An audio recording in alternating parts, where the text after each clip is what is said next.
Guys, this is a 2.5-hour podcast from Andrew Huberman about 3 weeks ago that we're going to try to condense as much as possible because no one has time for that. The topics that we're going to speak about today are sunscreen, and you guys know if you've been watching my other videos how paranoid I've been getting lately about chemical sunscreens and the dangers. But when it comes to chemical-based sunscreens, personally, I avoid them. He himself does not use any bit of a chemical sunscreen, which is very telling. There are 3 ingredients that he mentions, and when it comes to niacinamide and hyaluronic acid, he says that the dermatologists mention buying pills to supplement this. And then of course there's retinol. Niacinamide supplementation can increase the production of ceramides, which relate to the lipids in skin. The way Paula's Choice introduced it to the world, because they have different percentages of niacinamide serums, is a reduction of pore size. So it's interesting that it does kind of a lot more than that. And it sounds like it hydrates and plumps more than anything. We're also going to talk about collagen, which you also already know is not something you can apply to your skin and you will get any benefits from it. Many studies show that collagen, hydrolyzed collagen specifically, can only be induced by ingesting it. So many dermatologists emphasize the hydrolyzed part. So I did my research, and all we need to know is that if it is in powder form, that is already hydrolyzed. So let's talk about where there is a lot of evidence for certain things that you can do if your goal is to increase the youthfulness or the appearance of youthfulness in your skin. And one of the main ones is collagen itself. And now I have to admit, I was very surprised when I looked at this literature, but I was positively surprised. And the thing with collagen is that, of course, he also talks about acne, things you should eat to make your skin much healthier. Because it is true that your outer layer dictates what is happening on the inside. Again, this is a really long one, so stick around until the end because truly, there's so much to learn, and they are kind of the basics, but nowadays with so many skincare companies out there, you just don't know what's safe. And when you're applying this to your skin, this all gets absorbed. I have a little story that proves to you how much a topical can interact and mess with your body. When I was in college, I was going to Parsons, and my friend had a friend, and he was living in the original Ramones house. So Astor Place, and it was owned because they all died by the creative director named Artie, who is no longer with us. Artie had a roommate in this really nicely newly renovated apartment that people would come and tour because that block is literally the Joey Ramone block. So this artist guy became my boyfriend, and sleeping there, I got scabies, and then I started getting medicated, and the cream that I had to use from my doctor caused so much diarrhea, you guys. Like, I was so sick. So that just proves to you that a topical has the power to really penetrate within and mess with you, which is why, again, the whole chemical sunscreen just lately is bugging me out, and I just want the world to be aware of the dangers it may cause us. To all my skincare freaks, let's start the show. Okay, so if you just understand that there are 3 layers, epidermis on the outside, dermis below it, subcutaneous fat, and that skin varies in thickness, and that nerves, that is nerve endings and blood vessels and capillaries. So he starts off with a little bit of anatomy, and again, it's just 3 layers, and if you think about it as easily as epidermis, dermis, fat layer, and then all of your little blood vessels. So the point of this explanation is to give you an understanding of how skincare absorbs into your skin. So if this is the epidermis first layer, if you look at my video from last week, which is all about microneedling, the purpose of that is to get all these holes so that the ingredients penetrate into as far as they can go. Okay, so to start today's discussion, I want to jump right into the deep end, meaning into one of the more controversial issues related to skin health and skincare out there right now, which is sun exposure and sunscreen. It makes sense why this would be such a heated issue, no pun intended, because most everyone is Do you guys remember him in the New Yorker a couple of months ago because there was a cheating scandal? Apparently Huberman had like 7 girlfriends at once, and one of them was Brie Larson. You should read the article because it's wild. I don't judge him. It is what it is. And there were some shady girls in that mix, but just a fun little tidbit. It's also the case that we've learned a lot in the last 10 years or so about how different sunscreens and their components may be good for us, may be less good for us. And today we're going to talk about what is known and what is still unknown. But before we do that, we need to take a step back and look at the context in which all this controversy is happening. My read of the online community as a whole, as it relates to sunscreen and sun exposure in particular, is the following. I think most everybody, I didn't say everybody, but most everybody out there seems to accept the idea that excessive sun exposure can cause certain cancers of the skin. That's the general belief out there. And there is good reason for that belief. It's well accepted that UV light, when it penetrates mostly that epidermal layer of the skin, that outermost layer, it can cause changes in the way that DNA functions. And that's the sunlight, which is why people get skin cancer from the sun.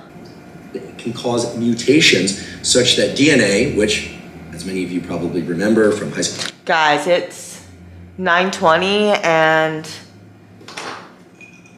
there's a lot of coffee going on. UV light can disrupt which DNA are expressed and how they are expressed, in some cases leading to overproduction of too many cells or disruptions in the functions of cells, and that's why people link UV light to skin cancer. That's the whole idea there. Here's what most everybody seems to accept. That mineral-based sunscreens, meaning sunscreens that tend to include either zinc oxide or titanium. We also learned later that zinc oxide is technically safer than titanium, but all in all, physical is safer than chemical. And the easy way to remember that is that physical literally leaves like a super, super white cast. I'll show you later, you guys, like the new La Roche-Posay that I got, I don't even care anymore. I'm slathering it on like Zuck. Titanium dioxide, or both in some cases. Most cases, all my sunscreens have both. Generally thought to be safe up to concentrations of 25%. 25% is a pretty high concentration. All of my sunscreens have less than like 7% of both. So 25 is kind of wild. You can find sunscreens out there that have 25%. This is the craziest white cast sunscreen that, again, you guys, like if it's gonna protect me, that's all I care about. But look how thick and white, and it stays this way, and it's waterproof. And literally, guys, I look like this all day, and I don't care anymore. Don't forget your hands. Oh, I don't know why I thought 7, but anyways, it's 5 and 15. So 25 is still kind of a lot. I do want to mention, I was doing another video about sunscreen. It might have been Anthony Yoon. If you just go back to my videos, you'll see Anthony Yoon's face on the cover. But the La Roche-Posay chemical includes an ingredient that is considered extremely dangerous for your hormones. So just keep that in mind. I love La Roche, but sometimes their ingredients are not exactly safe. Children 6 months or younger acts more like mucosal skin. See? Kids should not be using chemical. That just makes me feel like chemicals are not the way to go. And that it can vary. And all the K beauty stuff is chemical. In line with one of my favorite minerals, and this is tinted. It just makes me look like I have foundation on. And for all of you who have been commenting about how much of a mess I look like, I tried, you guys. There is very little, if any, evidence that the mineral-based sunscreens are of concern for transdermal passage into the skin at concentration. Mineral's another word for physical, just so you know.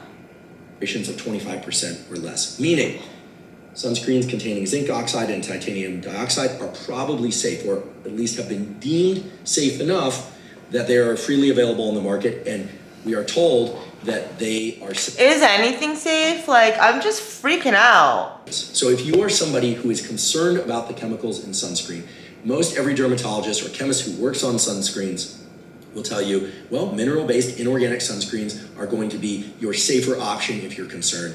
But get this, the chemical-based sunscreens, while some of the chemicals in them indeed can be quite scary when you read the literature, often involves having people apply a ton of these chemical... I mean, that's true. He's mentioning that these very dangerous ingredients, and there are maybe 2 or 3. Again, if you go to the Anthony Yoon, it's like oxybenzone and oxyoctite. I think there's a couple more, but in this test, he mentions people were using an excessive amount, so he doesn't think these tests were fair, but I'm just worried, in case you can't tell. Based sunscreens, like 2 full bottles of these sunscreens over the course of a very short period of time, and then have their blood drawn, and then it's revealed that some of these chemical components are within the blood. He's gonna kind of tell you that he doesn't use it now, and again, telling. But when it comes to chemical-based sunscreens, personally, I avoid them. To ask yourself a question. I want you to ask yourself where you reside on the continuum of beliefs about sunscreen, UV light, and skin cancers. So here goes. My read of the landscape out there is that there are some people, it's a small minority, but there are some people who feel that sunscreen in any form is bad for them. That's not me. I think I'm the second part, if I remember correctly.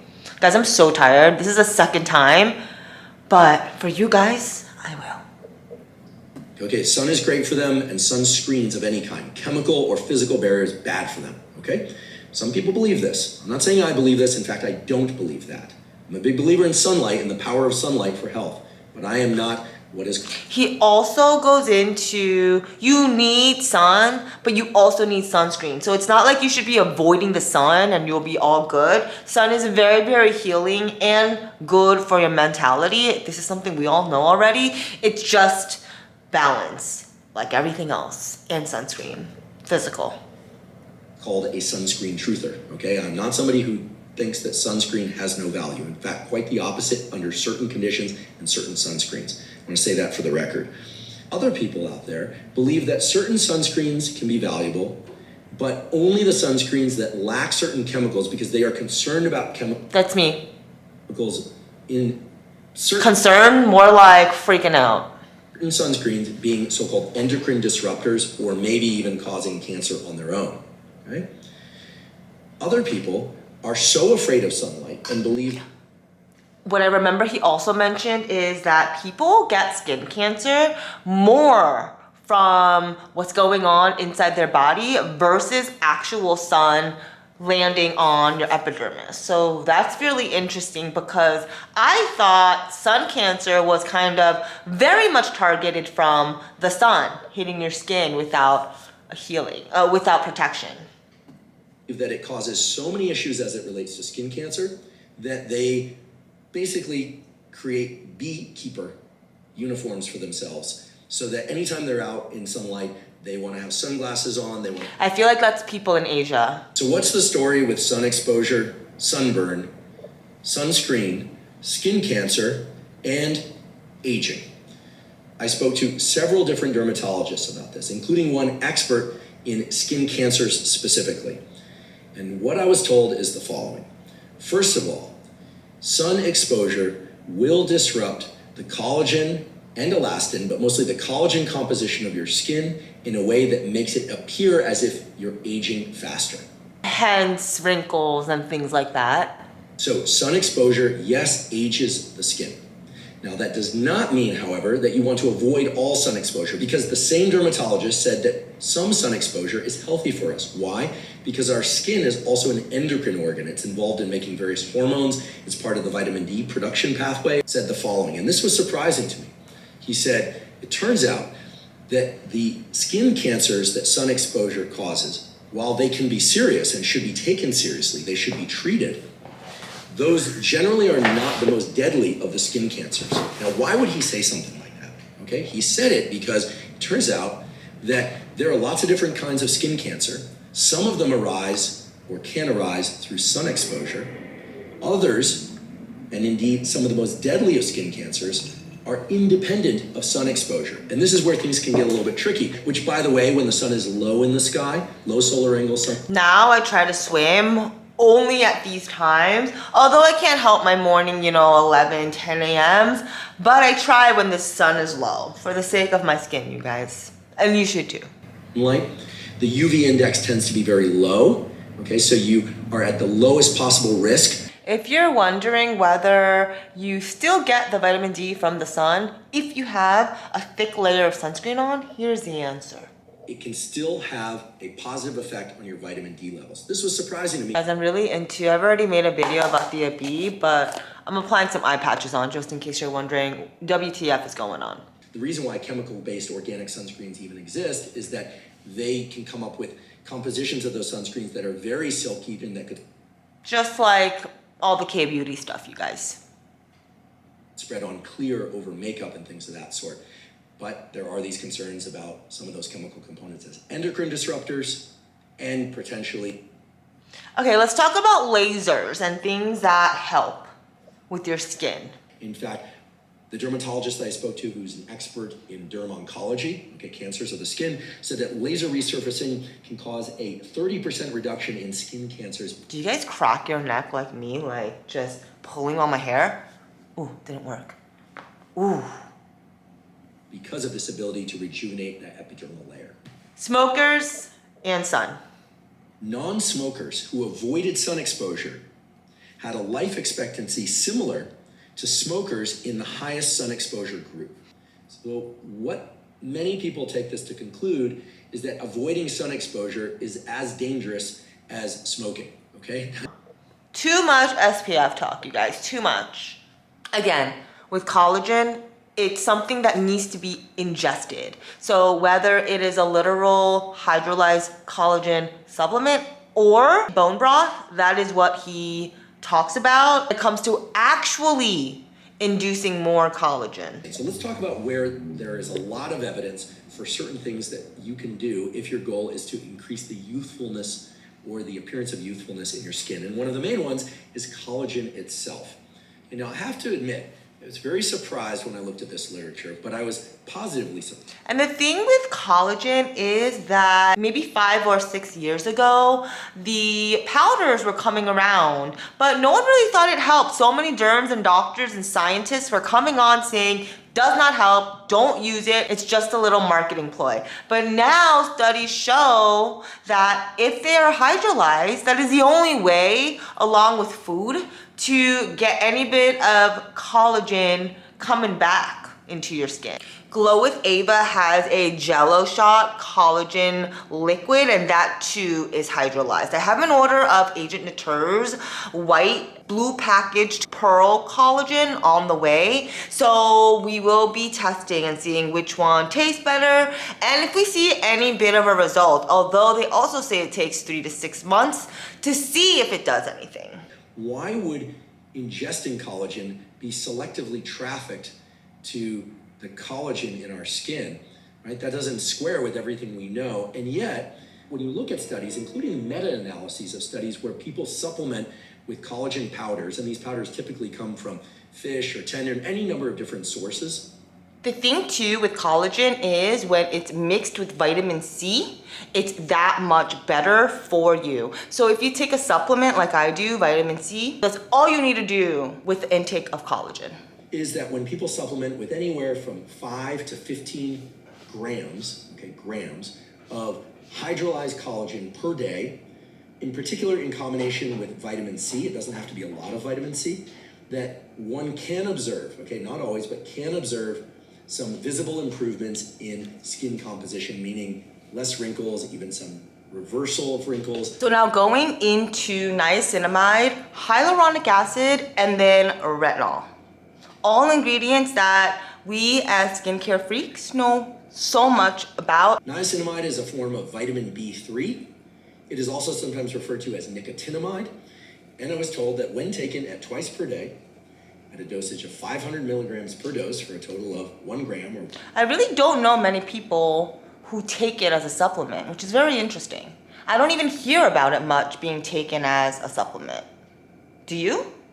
1,000 milligrams per day, that niacinamide supplementation can increase the production of ceramides, which relate to the lipids in skin, but that the supplementation has to be carried out for 3 to 6 months or more. For those of you suffering from rosacea, from acne, so rosacea being a reddening of the skin, we're going to talk more about it later and specific things that can be done for it. Acne almost always involves some reddening, often painful reddening of specific pox on the skin, sometimes even the appearance of pus-filled bumps, this sort of thing.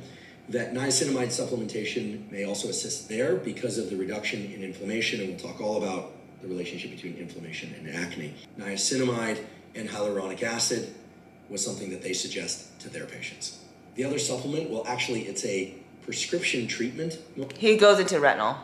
Most often, that dermatologists recommend if the goal is youthful appearing skin, are things within the so-called retinoid pathway, such as retinol. Okay, many of you have perhaps heard of this. So the prescription retinol is super studied. We know so much about it. What he does mention is that we don't have as extensive studies for over-the-counter retinols, which have become so popular now, but because the original ingredient is deemed as safe and so effective, it's a little bit less worrisome, at least for me. And it's a whole story related to the relationship between vitamin A and skin. Okay, so tretinoin is the common name for it, although some of you may know it. Retinol is vitamin A, by the way.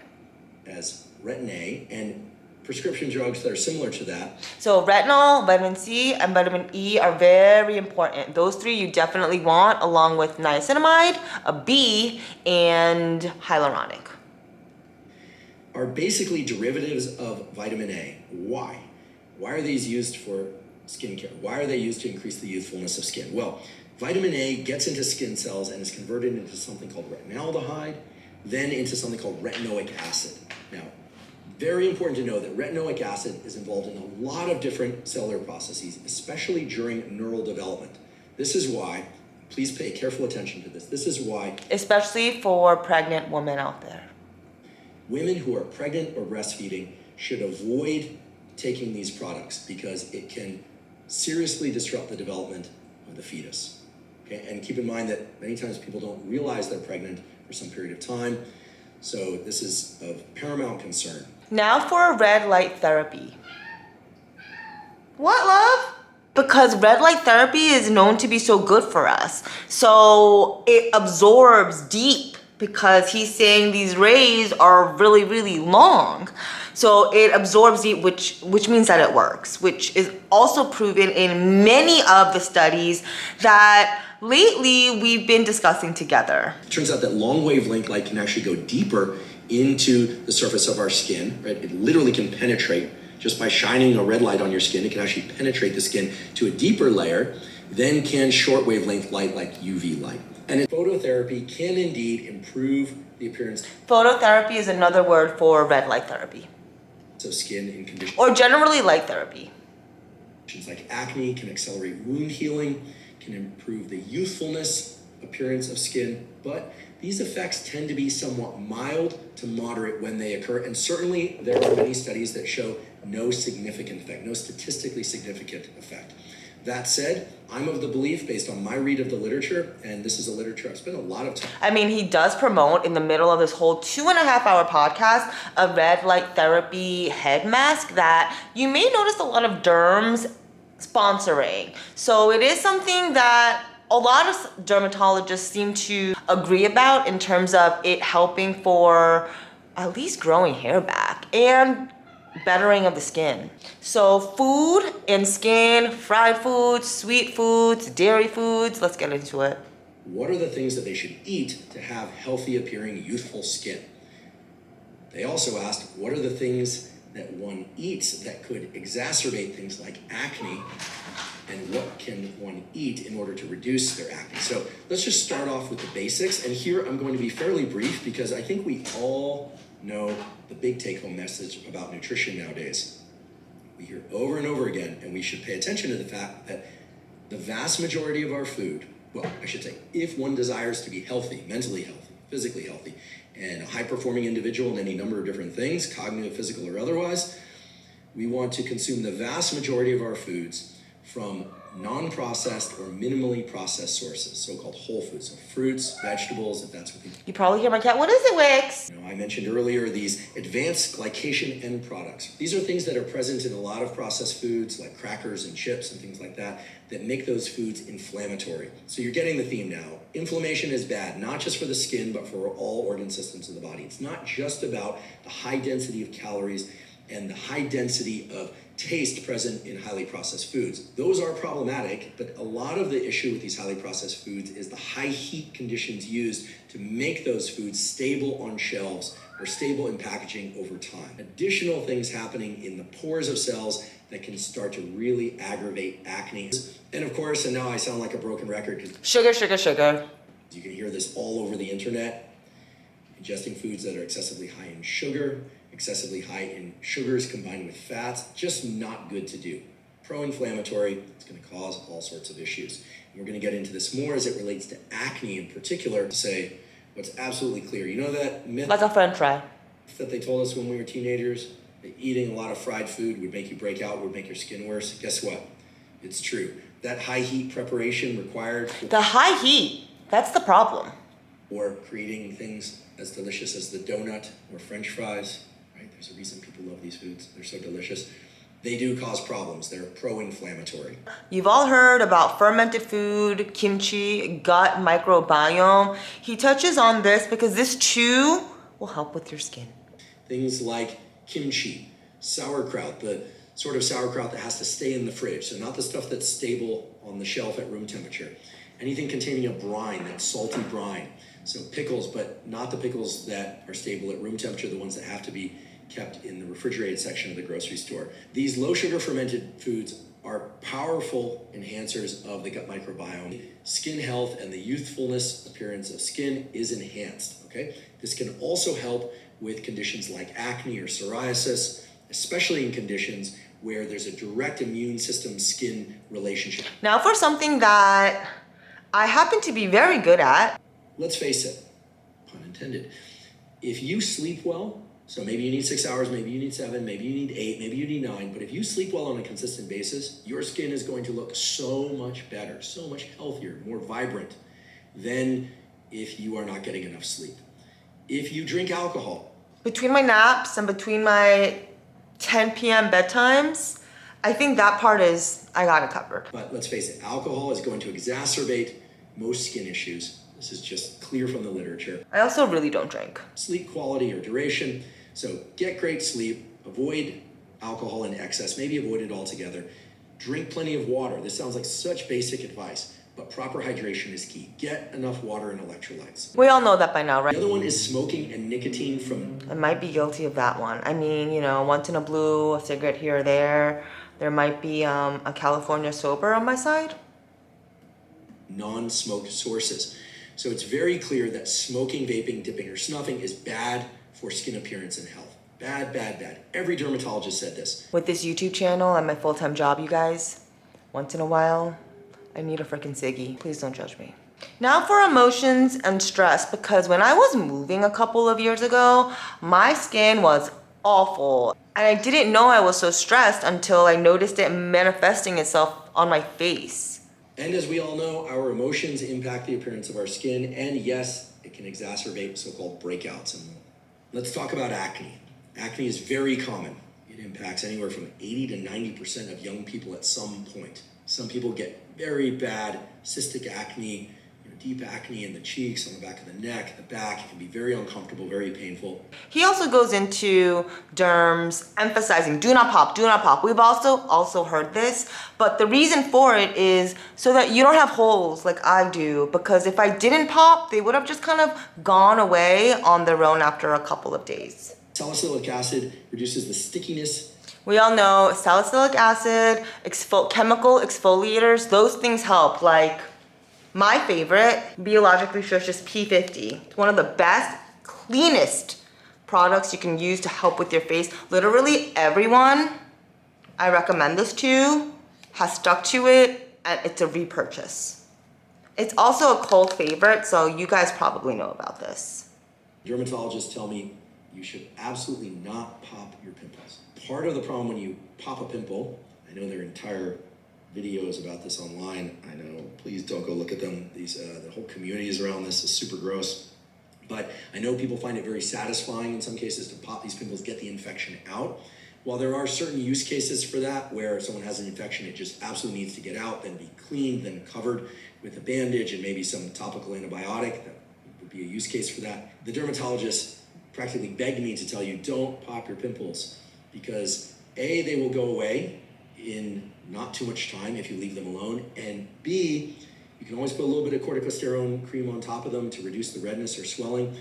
But most importantly, they tell me that when you pop those pimples, what ends up happening is you get a physical disruption, go eat at the extracellular matrix, and then you can get an indentation scar that is permanent, okay? Biggest mistake people make is that they're over cleansing, and that is stripping all of your natural oils, and then your skin starts producing to make up for these oils that have now disappeared, and then it overproduces, which then creates the pimples. Regular cleansing of the skin, usually 2 or 3 times per day, but not in excess of that, using a gentle, unscented, unfragranced cleanser. Okay, so there are a number of different types of these. I personally, my entire life that at least as far as I really don't recommend what he's gonna say. I really don't recommend this. I can remember, I've always used unscented, unfragranced Dove soap. Okay, I have no relationship to Dove soap. I'm sure people out there are gonna say, oh my goodness, it contains a bunch of things that are bad for you, but that's what's worked for me, and not the liquid form, just bar soap. And there are things like Cetaphil. These are some brand names, and there are a bunch of other more sophisticated, gentle cleansers that. And then he goes into psoriasis a tiny little bit. So I'm just gonna bring it up so that we close this out with a complete understanding of this 2.5 hour skin health video. We're so close, you guys. For those of you who have stuck by and have been here for the whole video, I commend you, because you are the real skincare freaks, like me. Let's talk about psoriasis. So when I was researching this episode, I asked the dermatologist, is psoriasis related to yeast or overproduction of skin cells? And what they told me was really interesting. They said for more than 8... Psoriasis is that super patchy, dry skin where people start rashing up. Kim Kardashian has the condition as well, just in case you don't know. 80 years within the dermatologic community, it was thought that psoriasis was just an overproduction of skin cells, but it wasn't really known what the source was. And it turns out that they get really itchy and rashy. Now, almost all the derms, at least, and really dry. At least the ones I spoke without a remedy for help to, said that it has something to do either directly or at least powerfully and indirectly with the immune system. So again, you are what you eat. Your skin is reflecting what's happening on the inside. What can be done to treat psoriasis? You probably guessed. Things that reduce the overall level of activation in the immune system. Not so much that you become susceptible to infections, because that's not good, but you treat this like any other autoimmune condition. I hope you gained something from this video. It's kind of a bit of an overboard. There's a lot to learn, and if there's anything that you have gained, it's the sunscreen. Please be careful, because I'm still freaking out, and I just want us to not all of a sudden all have cancer. Please.